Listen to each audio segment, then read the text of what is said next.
Hi everyone, I am Dr. Vaibhav Rawat. I am currently an IPS officer, and in this video I will tell you how to decipher syllabus of UPSC CSC mains examination. किस तरीके से syllabus को आप multiple parts में सब divide करें। UPSC mains का syllabus बहुत ज़्यादा डिटेल में दिया हुआ है, बहुत अच्छा दिया हुआ है सिलेबस, उसी से क्वेश्चन आते हैं। बट सिलेबस से डायरेक्टली ऐसे क्वेश्चन नहीं आते, सिलेबस में ब्रॉड टॉपिक दिए रहते हैं, उनको आप सब डिवाइड कैसे करें। तो इसमें मैं डायरेक्टली अपने नोट्स के थ्रू ही बताऊंगा what to read in GS 2। जैसे मैंने जीएस 2 के नोट्स के थ्रू बताया है मैंने। यहाँ अपन एक साइड सिलेबस देखेंगे, जो कि मैंने यहाँ सिलेबस निकाल के रखा है। साथ ही अपन देखेंगे मेरे नोट्स में मैंने इसे किस तरीके से इंक्लूड किया, सब पार्ट्स में डिवाइड किया। ये लेक्चर थोड़ा लंबा होने वाला है बिकॉज मैं एक एक चीज़ कवर करूंगा, और यहाँ मैंने जीएस 2 के माध्यम से बताया है, जीएस 2 के माध्यम से बताया है। ऐसा इसलिए किया है मैंने बिकॉज मेरे जीएस 2 में लगातार 3 बार 2021, 2022 और 2023 में अराउंड 120 मार्क्स आए हैं, यानी कि काफ़ी अच्छे आए हैं, अबव एवरेज मार्क्स आए हैं, और 3 बार लगातार आए हैं। मतलब मैंने कुछ सही किया होगा इसमें। इसी तरीके से आप जीएस 4 का भी कर सकते हैं, जीएस 1 का भी कर सकते हैं, जीएस 3 का भी कर सकते हैं। हर जीएस का आप इस तरीके से डिवाइड कर सकते हैं, और आपको करना ही पड़ेगा। अब अपन स्टार्ट करते हैं जल्दी से, उधर की बातें ना करके डायरेक्टली आते हैं मुद्दे पे। ये जीएस 2 का सिलेबस है जो दिया हुआ है। सबसे ऊपर यहाँ पास सब्जेक्ट बता दिए गए हैं कौन कौन से, governance, constitution, polity, social justice and IR. ये मेन ब्रॉड सब्जेक्ट है, ठीक है। इसके बाद अपन आते हैं पहला टॉपिक जो है, पहला टॉपिक है जो सिलेबस में दिया है वो है Indian constitution, historical underpinning, evolution, features, amendment, significant provision and basic structure. तो यहाँ पास क्या जरूरी है, यहाँ पास मैंने लिखा what to read in GS 2। अब इसमें मैं सिलेबस के अकॉर्डिंग ही आगे बढ़ूंगा। जैसे कि पहला टॉपिक दिया था कॉन्स्टिट्यूशन, इसमें क्या क्या पढ़ना है। इसमें आपको पढ़ना है historical amendment, preamble, constitution amendment का process, evolution of the constitution and basic structure, इसका एवोल्यूशन। इतनी चीज़ें हैं। इसके अलावा एक दो चीज़ें और हैं, जैसे कि जो हर किसी को पता होती है, fundamental right, DPSP, fundamental duty. ये बेसिक चीज़ आपको लिख लेनी है कि आपको ये चीज़ें करनी है। अब आपको ये बहुत सिंपल लग रहा होगा बिकॉज पहला टॉपिक बहुत सिंपल था, डायरेक्टली जो सिलेबस में दिया था वही अपन को पढ़ना है। अब अपन आते हैं दूसरे टॉपिक में, जिससे कि आपको इसका सिग्निफिकेंस पता चलेगा इस वीडियो का। दूसरा टॉपिक है functions and responsibilities of the union and state, issues and challenges pertaining to the federal structure. ये दूसरा टॉपिक है अपन, ये तीसरा है, ये आगे अपन देखेंगे। दूसरा टॉपिक यहीं तक है। क्या है? Functions and responsibilities of the union and the state and issues and challenges pertaining to the federal structure. ये दूसरा टॉपिक है। अब आप कोई भी पिछले साल के पेपर उठा के देख लीजिए, क्या कभी उसमें ऐसा क्वेश्चन आया है कि write the functions and responsibilities of the union, या write the responsibilities of the state government, या what are the issues with respect to the federal structure. इस तरह के क्वेश्चन नहीं आते हैं बिकॉज ये बहुत ब्रॉड टॉपिक है। इसके अंदर आपको सब टॉपिक पे डिवाइड करना होगा, जिसपे आप स्पेसिफिक नोट्स बनाएंगे और जिसपे क्वेश्चन आएगा। इसको मैं समझाने की कोशिश करता हूं आपको। ये दूसरा टॉपिक है, यानी ब्रॉडली इस टॉपिक को अपन नाम दे सकते हैं फेडरलिज्म, जो कि एक बहुत इंपॉर्टेंट टॉपिक है, जिससे लगभग हर साल एक क्वेश्चन आता है। अब ये मैंने जो लिस्ट है 2021 के एग्जाम के लिए बनाई थी, बट आप देखेंगे कि आज भी इसमें से बहुत सारी चीजें हैं जो वैल्यूएबल है। देखते हैं कि मैंने क्या क्या लिखा था इसमें। इसमें मैंने लिखा था cooperative federalism, competitive federalism, 15th finance commission, जिसमें सेंटर स्टेट का क्या कॉन्फ्लिक्ट हो रहा है, डीएनसीटी एक्ट जो उस समय करंट में था, इसका इंपैक्ट क्या है फेडरलिज्म में, डेमोक्रेसी में, इंटर स्टेट काउंसिल, इसका रिजुविनेशन करना चाहिए कि नहीं। अब आपको ये सारे टॉपिक ये ध्यान से अगर आप देखेंगे, या जिसने आप थोड़ा भी बेसिक नॉलेज भी होगा उसे पता होगा ये फेडरलिज्म का टॉपिक है, यानी सेंटर और स्टेट के या फिर इंटर स्टेट रिलेशन के बीच के ये सारे टॉपिक हैं, और वही अपन देख रहे हैं। Why and how centralising tendency are increasing, ये एक क्वेश्चन हो गया। रोल ऑफ गवर्नर, और ये आर्टिकल आपको याद करने हैं, ये भी मैंने लिख दिया सामने। देन इंटर स्टेट काउंसिल में भी मैंने यहाँ आर्टिकल लिखा है 263। देन कोविड उस समय न्यूज में था, fissure between inter state fissure and the centre and state fissure, NITI Aayog इसकी परफॉर्मेंस, जीएसटी इसकी performance. Then physical federalism, state का role in international arena, state का role in foreign policy, asymmetric federalism, यानी कि एक स्टेट और दूसरे स्टेट के बीच में कैसे डिफरेंशिएट किया जाता है। Then difference between federalism in USA and India, disaster management, because COVID news में था तो उस समय सेंट्रलाइज वर्सेस डिसेंट्रलाइज्ड अप्रोच में इशू चल रहा था कि सेंटर रेगुलेट करे कोई डिजास्टर या स्टेट रेगुलेट करे। स्टेट रेगुलेट करे यानी स्टेट रिस्पॉन्स करे, किसके उसके अंदर आना चाहिए अरीना के अंदर। ये लोकल जॉब का कोटा, ये जो लोकल रिजर्वेशन दिया जा रहा था हरियाणा में उस समय दिया गया था, ये न्यूज में था। देन कोलैबोरेटिव फेडरलिज्म, ये वो वे फॉरवर्ड में यूज कर सकते हैं। Then emergency, then inter state RWDs, river water dispute, ये उस समय न्यूज में था। आइलैंड डेवलपमेंट स्ट्रेटजी, ये न्यूज में थी। तो अपन अब इसमें देखते हैं कि अब आज भी अगर आप तैयारी कर रहे हैं 26 की, 27 की, 28 की, कभी की भी, तो भी एक टॉपिक जो फेडरलिज्म दिया है सिलेबस में, उसमें आज भी अगर आप तैयारी करेंगे तो क्या पढ़ेंगे। क्या आप कॉपरेटिव फेडरलिज्म नहीं पढ़ेंगे, पढ़ना ही पड़ेगा आपको, कॉम्पिटेटिव फेडरलिज्म पढ़ना पड़ेगा, जो भी फाइनेंस कमीशन उस समय है वो पढ़ना पड़ेगा। तो इसके अलावा इंटर स्टेट काउंसिल हमेशा इंपॉर्टेंट रहता है। Why and how the centralising tendency are increasing, ये आपको पढ़ना पड़ेगा। रोल ऑफ गवर्नर पढ़ना पड़ेगा। नीति आयोग जीएसटी 2.0 इस समय आया है। GS3 के साथ साथ GS1 में, GS2 में भी इंपॉर्टेंट है। फिजिकल फेडरलिज्म, स्टेट का role in international arena, asymmetrical federalism, USA versus India, then collaborative federalism, ये सारे टॉपिक हैं जो आज भी ये मतलब ये स्टैटिक टॉपिक है, कंटेम्पररी टॉपिक है, हमेशा न्यूज़ में रहते हैं। इसके अलावा कुछ टॉपिक ऐसे हैं जैसे कि DNCT एक्ट, इसके अलावा कोविड हो गया, या फिर इमरजेंसी हो गई, या फिर inter state river water dispute हो गया, आइलैंड डेवलपमेंट स्ट्रेटजी हो गई, लोकल जॉब कोटा हो गया, डिजास्टर मैनेजमेंट के लिए सेंट्रलाइज्ड वर्सेस डिसेंट्रलाइज्ड अप्रोच कौन सा अपनाना चाहिए। यार ये सारी चीजें हैं जो कि करंट से मैंने उस समय ली थी। यानी कि आपको इसके 70-80% टॉपिक ऐसे मिलेंगे जो हमेशा न्यूज में रहते हैं, कंटेम्प्रेरी रहते हैं, और आप कभी भी तैयारी करें आपको ये पढ़ना है। इसके अलावा कुछ टॉपिक ऐसे मिलेंगे जो आपको ऐड कर लेने हैं करंट से। तो मेरा ये वीडियो बनाने का मकसद क्या है, मैं क्यों बना रहा हूं ये वीडियो, जिससे कि आपको पता चले कि आपको क्या पढ़ना है। एक ब्रॉड टॉपिक दिया था अपने सिलेबस में, functions and responsibility of the union and state, और उसी के अंदर एक और टॉपिक दिया था, issue and challenges with respect to the federal structure. इतना ब्रॉड टॉपिक है, उसको आप कैसे छोटे में डिवाइड करें वो ये मैंने आपको बताया है। यहां आपने मल्टीपल सब टॉपिक्स में इसको डिवाइड किया, इसी पे नोट्स बनाए। डेफिनेटली ये आपको हो सकता है एग्जॉस्टिव ना लगे, बट इतने का भी अगर आप नोट्स बनाएंगे प्लस करंट में जो चीजें हैं, तो आपकी तैयारी इस टॉपिक की अच्छे से हो जाएगी। आगे अपन बढ़ेंगे तो आपको और अच्छे से समझ आएगा। हो सकता है यहाँ आपको लग रहा हो कि यार ये तो इतना काम का नहीं है, बट आगे अपन बढ़ते हैं। तीसरा टॉपिक देखिए आप, devolution of power and finances up to local levels and challenges there. ये कितना ज्यादा इंपॉर्टेंट टॉपिक है, बट कितना छोटा सा दिया है। Devolution of powers and finances up to local level and challenges therein. यानी कि यहाँ पास दो टॉपिक बस यहाँ पास दिए हैं, challenges with the local government, या तो वो अर्बन हो या रूरल हो, और उसके अलावा devolution of powers and finances to the local level. But local self government से हर साल एक क्वेश्चन आता है, very very very important topic है। इसमें आपको लिख लेना है यहाँ पास कि आप किस किस चीज पे नोट्स बनाएंगे। एक लोकल गवर्नमेंट की इंपॉर्टेंस क्या होती है, क्या इश्यूज फेस करते हैं या क्या चैलेंजेस हैं, क्या उसका सोल्यूशन है, ई गवर्नेंस कैसे यूज हो रहा है लोकल लेवल पे, एस इज स्टेट वेरिएशन कैसे हैं, किसी स्टेट में लोकल गवर्नमेंट अलग होती है, किसी में अलग होती है। रोल ऑफ जीएसएस ग्राम सभा, role of gram sabha in local governance and in Covid, उस समय न्यूज में था। अर्बन लोकल गवर्नेंस, इसके अलावा 2-3 टॉपिक आप और लिख सकते हैं जो आपको लग रहा है कि इसके अंदर मैं तैयार करूंगा।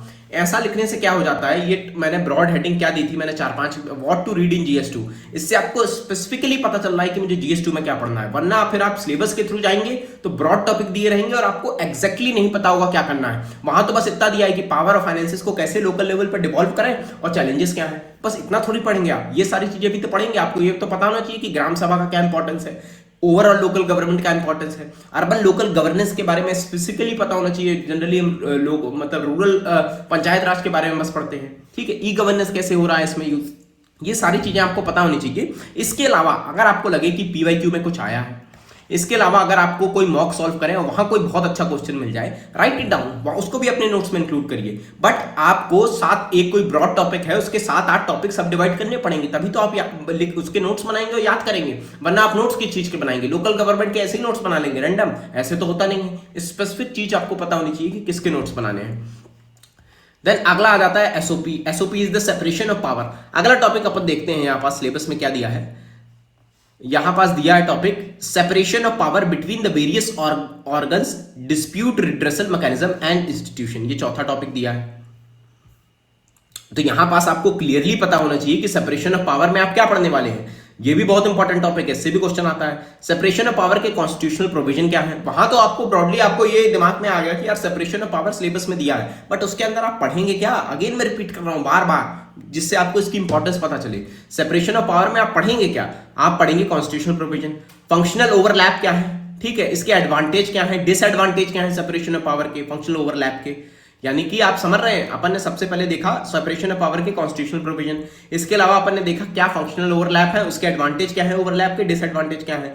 JA इज जुडिशियल एक्टिविज्म, ये भी सेपरेशन ऑफ पावर में आता है, ये अलग से एक टॉपिक जो कभी कभी न्यूज में रहता है, इसको आपको पढ़ना है। ऑर्डिनेंसेस, ये भी इसी में आता है, ऑर्डिनेंसेस के आपको सेपरेट नोट्स बनाने हैं। आर्टिकल 142 के सेपरेट नोट्स बनाने हैं।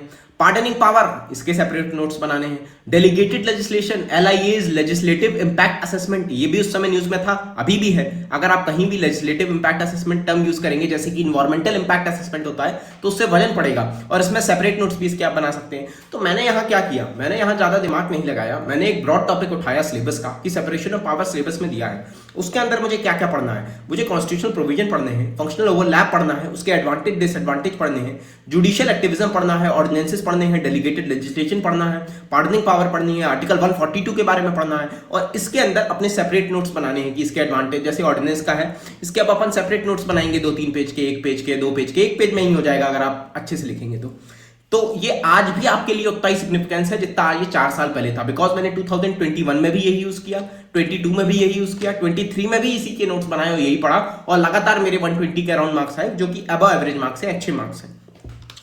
तो अगर आप यही डायरेक्टली भी पढ़ेंगे ना, आप ज्यादा दिमाग नहीं लगाएंगे, स्टैटिक के लिए, कंटेम्प्रेरी टॉपिक्स के लिए यही यूज करें, बस करंट में कुछ है तो उसे इसमें जोड़ते जाएं, तो यही आपका ये बन जाएगा, क्या बन जाएगा, what to read in GS2।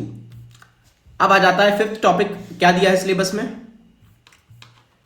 4 topic अपन ने कर लिए, 5वां क्या दिया है, 5वां दिया है comparison of the Indian constitution scheme with that of other countries. ये तो बहुत सिंपल टॉपिक है, जैसा पहला टॉपिक था कॉन्स्टिट्यूशन, इसमें भी अदर कंट्रीज के साथ कंपैरिजन करना है। इसमें भी मैंने ऐसे लिखा है जो सबसे ज्यादा इंपॉर्टेंट है, जैसे UK, USA, फ्रांस, ये तीनों पे मैंने अंडरलाइन भी की है, बाकी में नहीं की, बिकॉज ये मोस्ट इंपॉर्टेंट है ना, इससे क्वेश्चन आता ही रहता है। इसके अलावा जर्मनी, कनाडा, जापान और रसिया, इन सबसे भी आपको बेसिक कंपैरिजन पता होना चाहिए। टेबल बना लीजिए, या 4-5 पेज के आपके नोट्स होने चाहिए। देन 6th टॉपिक क्या आ जाएगा, parliament and state legislature, what is the structure, functioning, conduct of business, power, privileges and issues arising out of it. अब ये कितना ब्रॉड टॉपिक है, कोई भी बच्चा जो मतलब कोई भी कैंडिडेट जो इसकी तैयारी कर रहा है, अगर आप भी इसकी तैयारी स्टार्ट करेंगे, आप GS2 का सिलेबस देखेंगे और देखेंगे कि यार पार्लियामेंट एंड स्टेट लेजिस्लेचर दिया है, ये लक्ष्मीकांत में कितना ब्रॉड दिया है, करंट में इसके बारे में कितना आते रहता है, तो इसमें क्या पढ़े आप। इसमें तो बहुत सिंपल दिया है कि आप फंक्शन पढ़ लीजिए, स्ट्रक्चर पढ़ लीजिए, conduct of business, power, privilege and issues arising out of it. तो इसमें अपन पढ़ेंगे क्या, ये मैंने नोट डाउन किया है, देखिए कितना डिटेल में मैंने नोट डाउन किया था। पार्लियामेंट एंड स्टेट लेजिस्लेचर, इसमें क्या क्या पढ़ना है, what are the issues, what are the solution, issue क्या है दोनों में, ब्रॉड, और सॉल्यूशन क्या है। इसके अलावा RS राज्यसभा, ठीक है, राज्यसभा होनी चाहिए कि नहीं होनी चाहिए, इसके बारे में, राज्यसभा के मतलब इसके पास क्या पावर है, क्या पावर नहीं है एज कंपेयर टू लोकसभा, इसके बारे में आपको देखना है, इसके एग्जांपल याद करने हैं। ये मैं आर्टिकल्स लिखे हैं, जिसने थोड़ा बहुत पढ़ा होगा उसे आइडिया होगा, ये मैं यहाँ आर्टिकल्स लिखता था, जिससे कि मैं जब ये भी देखूं कि व्हाट टू रीड, तो भी मेरा आर्टिकल का रिवीजन होता रहे। And Q and DQ is the qualification and disqualification के क्या क्राइटेरिया है, इसमें यहाँ मैंने ये लिख दिया है, इस पर भी क्वेश्चन आते रहता है। स्पीकर में डायरेक्टली क्वेश्चन आता है, इसके आर्टिकल यहाँ लिखा है। Whip, then parliament, P is parliament, control over, E is executive, then no confidence motion, which इसका भी मैंने रूल लिख लिया है, rule 198 of Lok Sabha, money bill under article 110, joint sitting article 108। इसमें अब मैं डिटेल नोट्स बनाऊंगा, आप समझ रहे हैं मैं क्या कह रहा हूँ, जितने भी मैंने यहाँ टॉपिक बताए हैं, इसके एक पेज के आप सबके मैं नोट्स बना लूंगा। Then multi functional role, legislature, executive, financial, constitutional, judicial, electoral, other, ये सारे रोल क्या होते हैं, फंक्शन, बेसिकली मल्टी फंक्शन क्या होते हैं इसके पार्लियामेंट के। देन पार्लियामेंट्री प्रिविलेजेस, आर्टिकल 105 के अंदर, parliamentary sovereignty, parliamentary committees, women representation under 108 constitutional amendment act. Then shadow cabinet क्या है।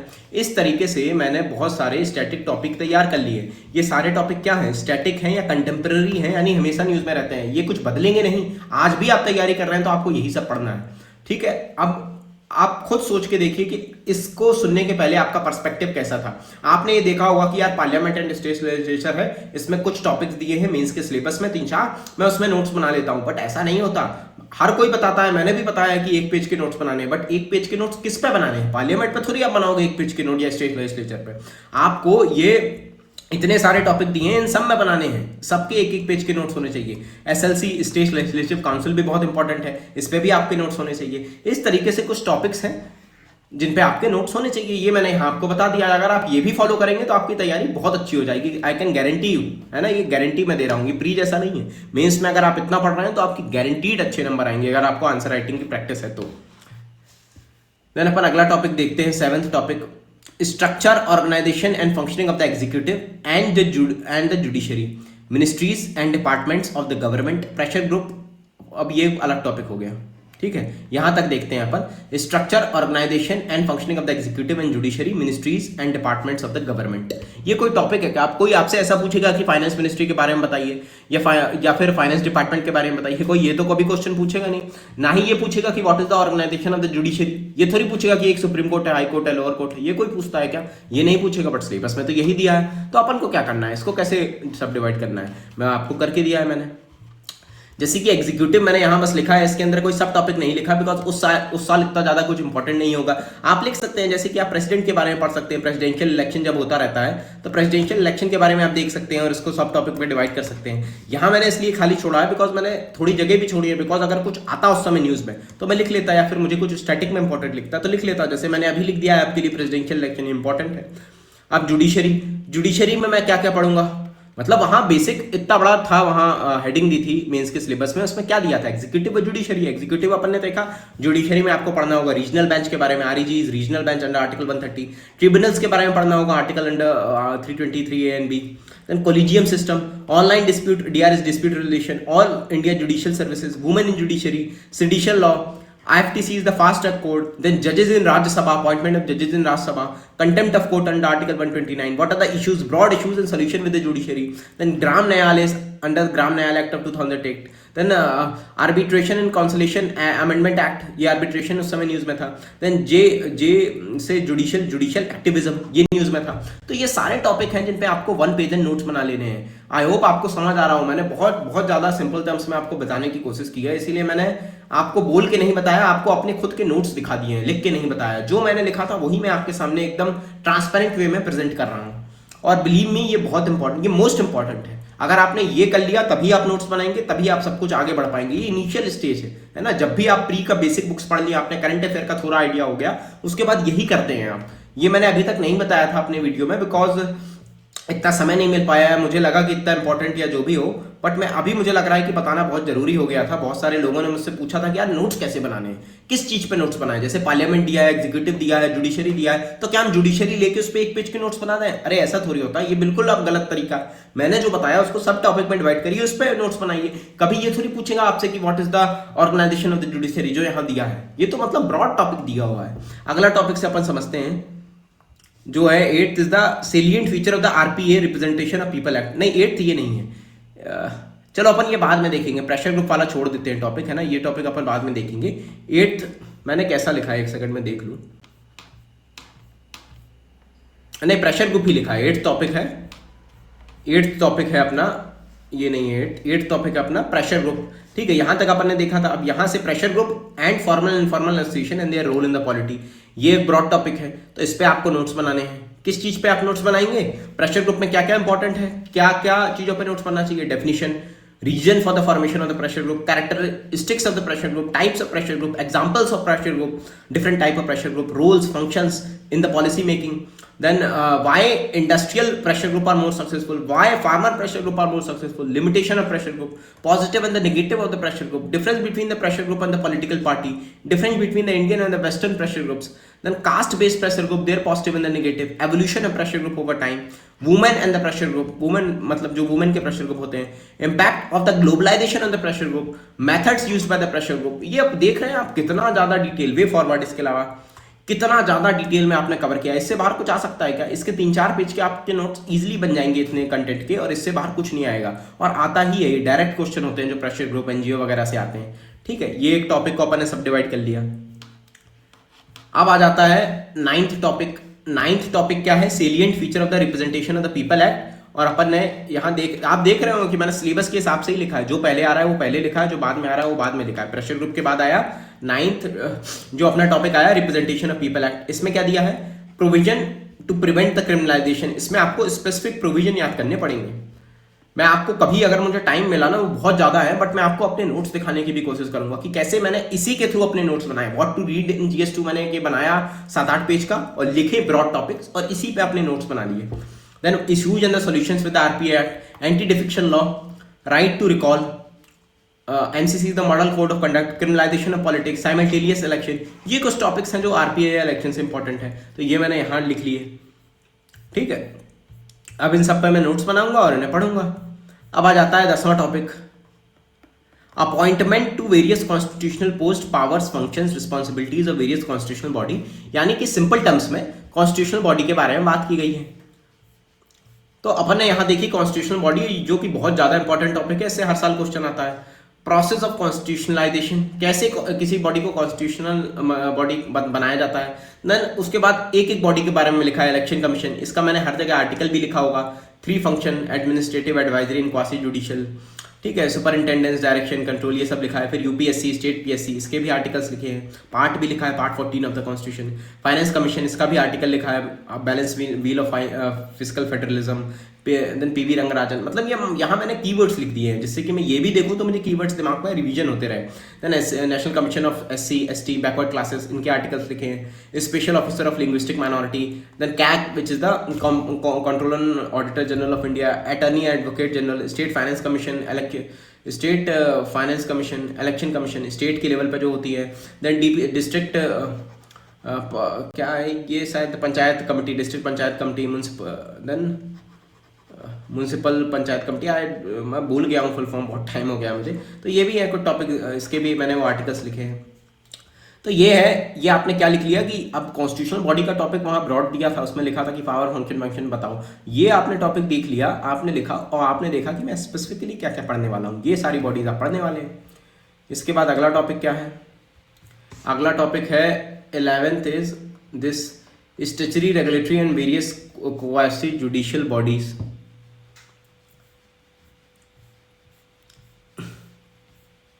तो अब आ जाता है अगला टॉपिक,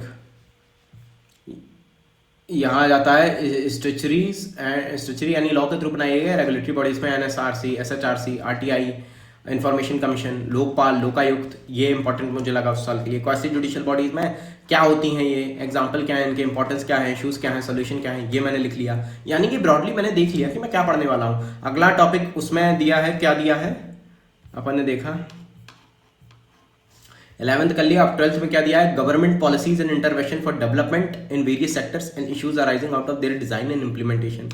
तो यहाँ पर जो भी पॉलिसी न्यूज़ में है वो आप डेफिनेटली पढ़िए, और कुछ एक दो टॉपिक कंटेम्प्रेरी रहते हैं। जैसे कि यहाँ मैंने एक कंटेम्प्रेरी टॉपिक लिखा है, एलपीजी रिफॉर्म ऑफ 1991, 2021 में इसको 30 साल हो गए थे, इसलिए बहुत ज़्यादा इंपॉर्टेंट था। इसके अलावा आपको कुछ भी लग रहा है वो इंपॉर्टेंट तो वो आप करिए। अपन ने देख लिया। अब आ जाता है 13th, developmental process in the development industry, which include the role of NGO, self-help group, various groups and association, donors, charities, institutional and other stakeholders। यानी कि ब्रॉडली ये है एनजीओ और सेल्फ हेल्प ग्रुप के बारे में, ठीक है। तो बस यहाँ पास आपको एनजीओ और सेल्फ हेल्प ग्रुप लिखना है और उसके नोट्स बना लेने हैं। उसके सब टॉपिक में डिवाइड करना है, उसके नोट्स बनाने हैं। सब टॉपिक में कैसे डिवाइड करेंगे आप, जैसे कि मैंने किया है। ये है एनजीओ, ये है सेल्फ हेल्प ग्रुप। एनजीओ में डेफिनेशन क्या है, रोल क्या है एनजीओ का एज द कंसाइंस कीपर, है ना। देन गुड गवर्नेंस के लिए क्या रोल है इसका। देन बिहेवियरल चेंज में क्या रोल है, ह्यूमन राइट में क्या रोल है, एनवायरमेंट में क्या रोल है, यानी कि इन सब चीज़ों में एनजीओ क्या रोल प्ले करता है। लॉज क्या है, लॉज, कॉन्स्टिट्यूशन या सुप्रीम कोर्ट के जजमेंट क्या है, या रिसेंट जो FCRA एक्ट आया है उसका अमेंडमेंट आया है उसके बारे में आपको पढ़ना पड़ेगा। इशूज़ क्या हैं, ब्रॉड सॉल्यूशन क्या है, स्टेट का क्या रिलेशनशिप होता है एनजीओ से, सक्सेस इशूज सॉल्यूशंस, कैसे बेटर कर सकते हैं स्टेट और एनजीओ का रिलेशनशिप, है ना। Only supplementary, why NGOs are only supplementary and can not replace the state of the government. Role of the NGO in the COVID, ये इसके एग्जांपल के थ्रू आपको बताना है बिकॉज ये करंट का टॉपिक था। तो आपने देखा कि एक ब्रॉड टॉपिक दिया है एनजीओ, उसे मैंने इतने सारे सब टॉपिक में डिवाइड किया, इन सब पे नोट्स बनाए। ये 2-3 पेज में बन जाएंगे पूरे पे नोट्स, और बस आगे बढ़ गए आप। सेल्फ हेल्प ग्रुप में इसी तरह डेफिनेशन क्या है, जेनेसिस क्या है, नीड क्या है, रोल क्या है, issues, solutions, government steps to promote difference between self help group and PRI, ये आपने बनाया। SHG कंप्लीट हो गया आपका। ये काफ़ी बड़ा हो गया वीडियो बिकॉज उसमें मैं आपको डिटेल में बताना चाह रहा था।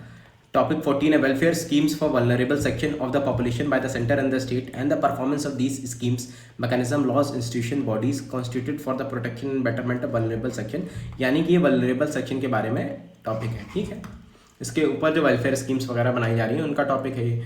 तो एक ब्रॉड टॉपिक अपन को मिल गया कि vulnerable scheme, but upon syllabus के हिसाब से तो जाएंगे, बट सिलेबस के अलावा अपन क्या क्या देखेंगे। वल्नरेबल सेक्शन में ब्रॉडली अपन देखेंगे क्या इशूज़ हैं, क्या गवर्नमेंट स्टेप ली हैं, क्या सोल्यूशन है। Then FRA the forest right act, then ये ट्राइबल के लिए बनाया गया था वो, जो कि एक वल्नरेबल सेक्शन है। POCSO act, MTP amendment bill, sub categorization of OBC, child labour, person with disability, child adoption, draft termination of pregnancy, क्या है शायद टर्मिनेशन ऑफ प्रेगनेंट, पता नहीं क्या है ये, कोई उस समय न्यूज़ में था बिल, है ना। इसके अलावा यूथ में क्या इश्यूज़ हैं, सॉल्यूशन, यूथ डिलिंक्वेंसी, ड्रग अब्यूज़ कैसे यूथ में हो रहा है, स्पोर्ट्स और यूथ का relation, the senior citizen, transgender, manual scavenger.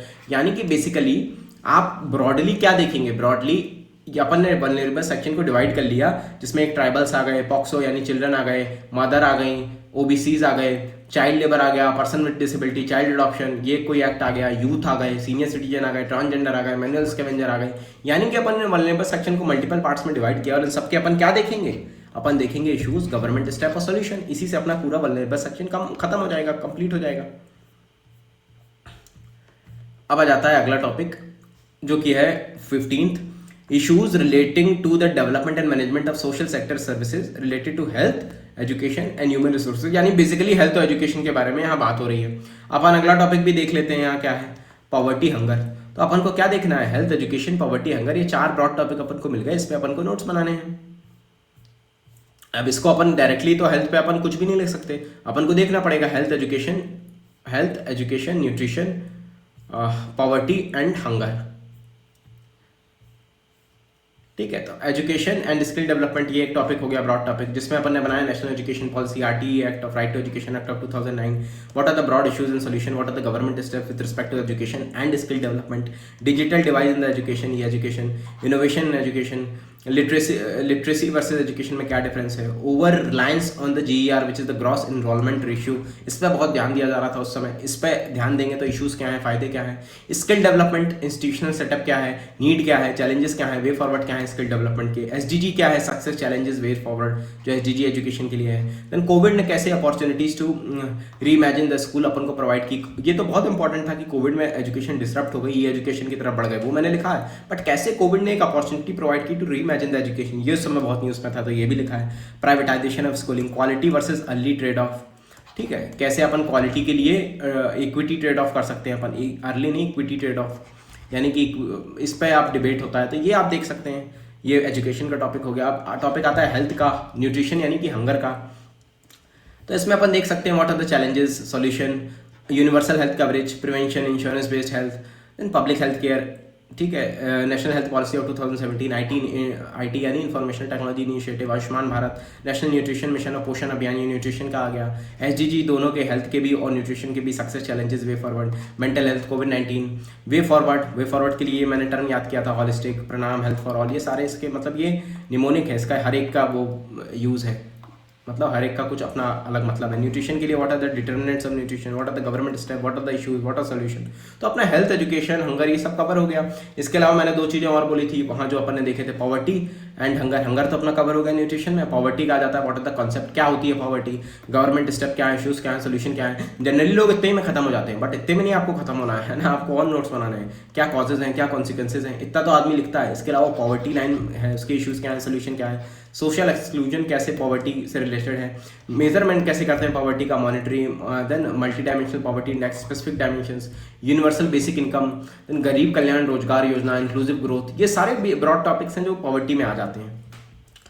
तो अपने इतनी सारी चीज़ें कवर कर ली अपन अभी तक। अपन सिलेबस को डिसाइफर करते जा रहे हैं। आपको आई होप समझ आ रहा हो कि कैसे सिलेबस को सब डिवाइड करना है, ये बहुत ज़रूरी है। अगर आप ये सीख गए ना तो आपको ये पता चल जाएगा नोट्स कैसे बनाने हैं, और आपकी जर्नी बहुत स्मूथ हो जाएगी, आपका दिमाग नहीं ज़्यादा लगाना पड़ेगा उसके बाद। 17 टॉपिक है important aspect of the governance, transparency, accountability, e governance, application, model, success, limitation, potential, citizen charter, transparency, accountability, institutional and other measures. यानी कि ब्रॉड टॉपिक है बहुत। इस पे देखते हैं कि मैंने नोट्स बनाए थे कि नहीं, मतलब लिखा था कि नहीं। ये लिखा है गवर्नेंस, और उसका अगला टॉपिक आप अभी मैं दिखा दूंगा, वो था सिविल सर्विसेज।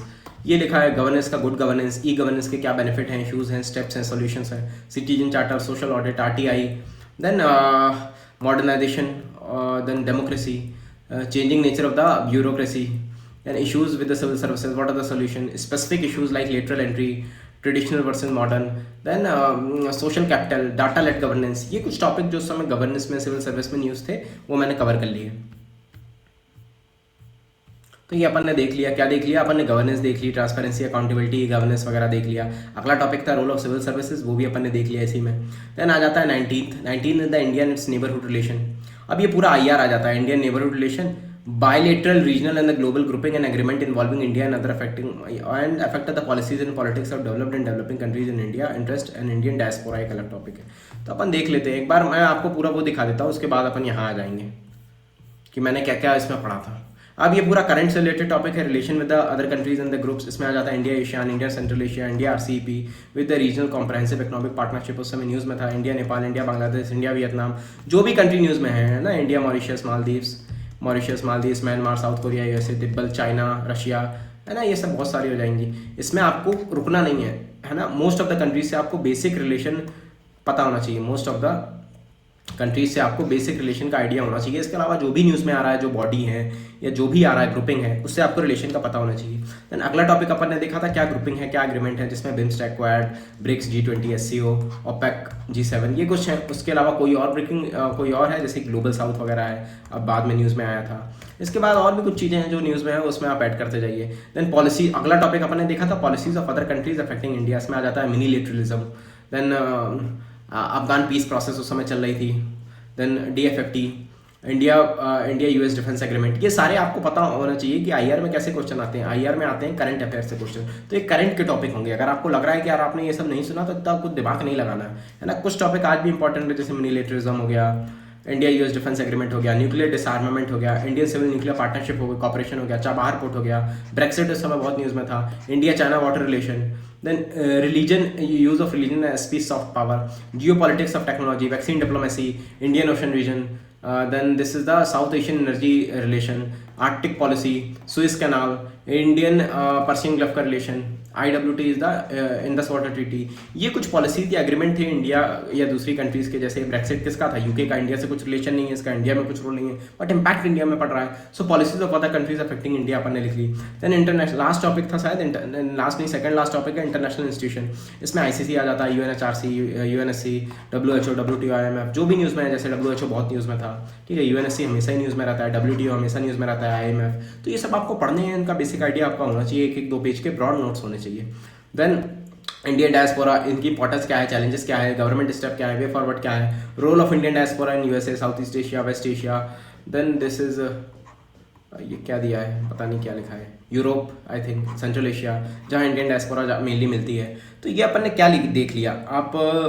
मैंने मतलब IR पूरा कवर कर दिया, एक बार आपको पूरा सिलेबस दिखा दिया था और फिर पूरा कवर कर दिया था। अगर आपको लग रहा हो कि कुछ छूटा है सिलेबस का, तो आप एक बार दोबारा देखिए क्या दिया था सिलेबस में। इंडिया का relation with other countries and with groupings, various groupings and agreements, policies of other countries affecting the India, international institution, Indian diaspora. Broadly यही टॉपिक हैं जो सिलेबस में दिए हैं, और इन टॉपिक को अपन ने सब डिवाइड किया इस तरीके से कि अपन उन पर नोट्स बना सकें। देन फाइनली मैंने लास्ट इसमें लिखा था कीवर्ड्स क्या क्या मैं यूज करूंगा। आर्टिकल्स यूज करूंगा for fundamental right, DPSP, fundamental duty, other article, supreme court judgment, schemes, laws, committees, international organisation, national organisation, indices वगैरह। देन करंट अफेयर्स के कोई एग्जांपल है, प्रीएम्बल है, लिस्ट, क्या पता नहीं क्या लिखा है। Then economic survey, budget, SDG, then ARC report, ARC second जो रिपोर्ट है, नीति आयोग की रिपोर्ट है, फैक्ट्स, डाटा, फिगर्स, ये सारे जो वैल्यू एडिशन है ये भी मैंने लिख लिए थे कि मैं यूज़ करने वाला हूँ। आई होप आपको समझ आया हो कि मैंने कितना डिटेल नोट्स बनाए थे कि मैं क्या पढ़ने वाला हूँ, ठीक है। मैंने यहाँ पास अपना नोट्स बना लिए, मैंने एक एक टॉपिक को सब डिवाइड कर लिया। फाइनली मैंने ये भी स्पेसिफाई कर दिया कि वैल्यू एडिशन में मैं क्या क्या चीज़ें देखूंगा। ये बहुत मैंने ब्रॉड आपको बहुत डिटेल में बताया है, ब्रॉड क्या बहुत स्पेसिफिक चीज़ें बताई हैं, ब्रॉडली तो नहीं बताई कि क्या क्या पढ़ना है। What to read in GS2। अब आप दोबारा ये क्वेश्चन मत पूछिएगा मुझसे या कहीं भी आप मत पूछिएगा। आई होप आपको ये समझ आया हो, वीडियो नहीं आया तो 1-2 बार आप और देखिए, बिकॉज ये बहुत मोस्ट इंपॉर्टेंट चीज़ है ना। ये आपको क्लैरिटी देती है, ये मतलब आपको कंटेंट कहीं भी मिल जाएगा, आंसर राइटिंग मिल जाएगी, रिवीजन आपको पता है करना है, बट ये क्लैरिटी नहीं मिल पाती कि यार सिलेबस है उसमें दिया है पार्लियामेंट, स्टेट लेजिस्लेचर, तो क्या उस पर किस चीज़ पे नोट्स बनाए, क्या पार्लियामेंट पे एक पेज के नोट्स बनाए, क्या स्टेट लेजिस्लेचर पे बनाए, ऐसा तो करना नहीं है आपको। मैंने नोट पेकिंग पर पिछले वीडियोस भी बनाए थे, बट लोग कहते थे कि यार कैसे नोट्स बनाए, हमें समझ नहीं आ रहा, इसलिए मैंने ब्रॉडली बता ही दिया कि ये टॉपिक है, इन पे नोट्स बनाओ, इसके साथ करंट अफेयर जोड़ते जाओ और आपका पूरा GS2 तैयार हो जाएगा। इसी तरह आप GS1 करिए, GS3 करिए, GS4 करिए, what to read in GS1 बनाइए, उसके सारे डिटेल में बना लीजिए, what to read in GS3 बनाइए, what to read in GS4 बनाइए, ऑप्शन में भी ऐसा बना लीजिए, और इससे आपका पूरा कंप्रेहेंसिव तैयारी हो जाएगी और अबव एवरेज मार्क्स आपके गारंटीड आएंगे, जिससे कि आपकी बहुत अच्छी रैंक आ पाएगी। Thank you all for watching the video.